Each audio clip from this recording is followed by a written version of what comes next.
For years, Jack Ma personified the dynamism of China's private sector.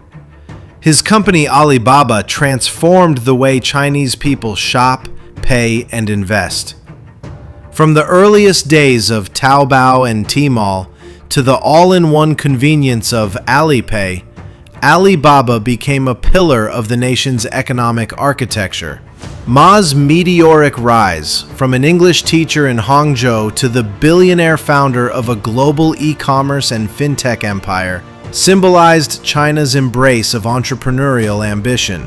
By the late 2010s, Alibaba and its affiliates were powering China's digital Silk Road, expanding influence from Southeast Asia to Europe and Africa. Yet the very success that made Ma a national hero also created tension with the state.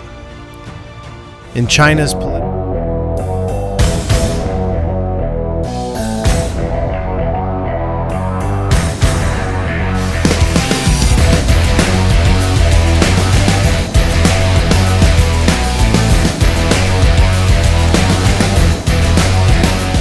In China's political order, private might can never outrank party authority. The delicate balance collapsed in October 2020 when Ma delivered a fiery speech at a Shanghai financial forum. He accused Chinese state banks of operating with a pawn-shop mentality and lambasted regulators for holding back innovation. Within days, regulators yanked the plug on Ant Group's US $37 billion IPO, which was on track to become the world's largest. That shock was only the opening salvo. A sweeping tech crackdown followed, wiping trillions off the market value of Chinese internet giants. At its low point, Alibaba and Ant together had lost more than US $850 billion in value. Ma himself disappeared from public view, fueling rumors about his future and the limits of private power in Xi Jinping's China. By early 2023, he had formally ceded control of Ant, cutting his voting rights from over 50% to just 6.2%. Fast forward to 2025, and a striking change of mood is visible. China's economy has faced strong headwinds. Growth slowed to multi-decade lows, the property market slumped, youth unemployment spiked, and consumer confidence sagged. Private enterprises, responsible for around 60% of GDP and 80% of urban jobs, are critical to reversing that slowdown. Meanwhile, geopolitical rivalry with the United States, particularly over technology, has sharpened. Washington's chip export bans and restrictions on AI and quantum technologies have raised the stakes for domestic innovation. As analyst Christopher Better put it, this new direction is a tacit acknowledgement that the Chinese government needs private sector firms for its tech rivalry with the US. Against this backdrop, Xi Jinping has reopened the door to entrepreneurs once seen as too powerful. In February 2025, he hosted a high-profile symposium with China's top business leaders. To many observers' surprise, Jack Ma was not just invited, he was spotlighted. State media quoted Xi urging that it was the right time for the majority of private business and entrepreneurs to show their talent, stressing their broad prospects and great promise. The symbolism was electric.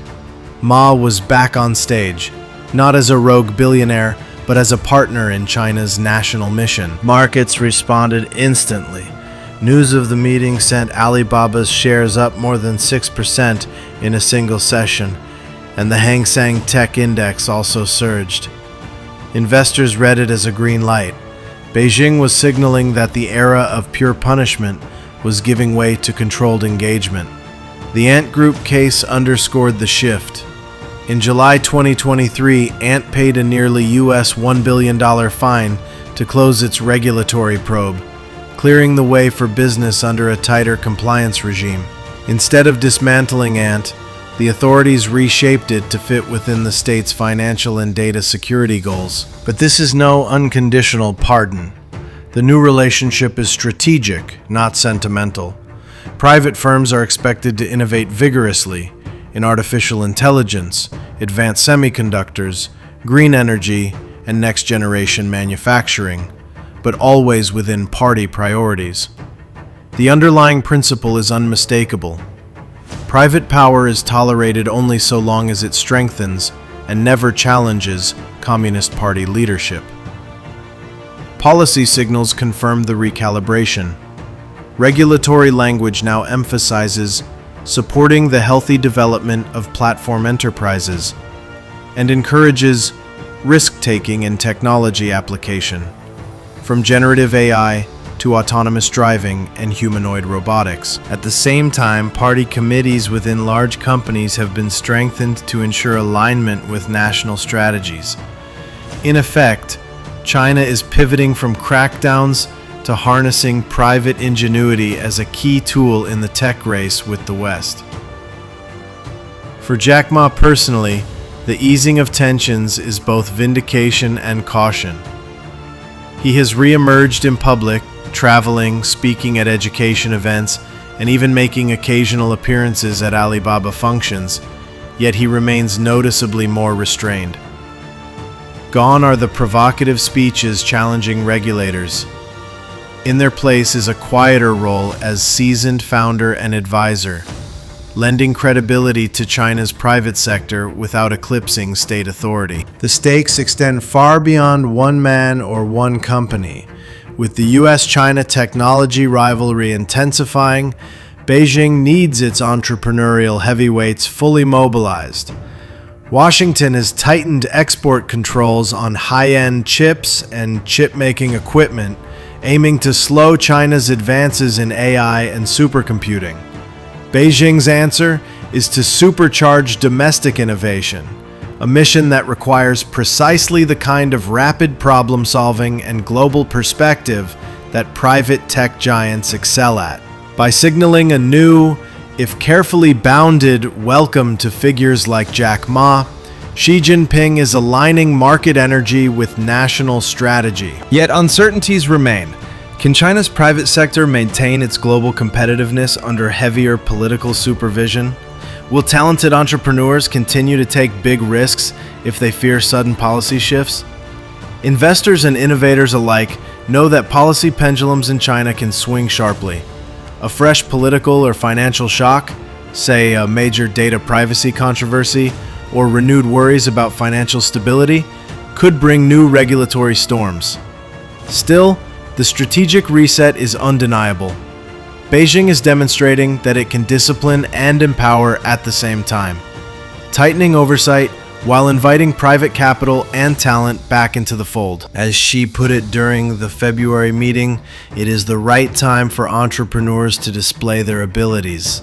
For China's technology ambitions, whether in artificial intelligence, green energy, or advanced manufacturing, that encouragement is not just rhetoric, it is a call to action. What emerges is a uniquely Chinese model, state-guided capitalism, where innovation and enterprise thrive, but ultimate control never slips from the party's grasp. The easing of the Xi-Ma feud signals that China is ready to deploy every resource, public and private, to secure technological leadership in a turbulent world. Whether this delicate dance can sustain both political authority and entrepreneurial dynamism will shape not only China's economy, but also the global tech landscape for years to come.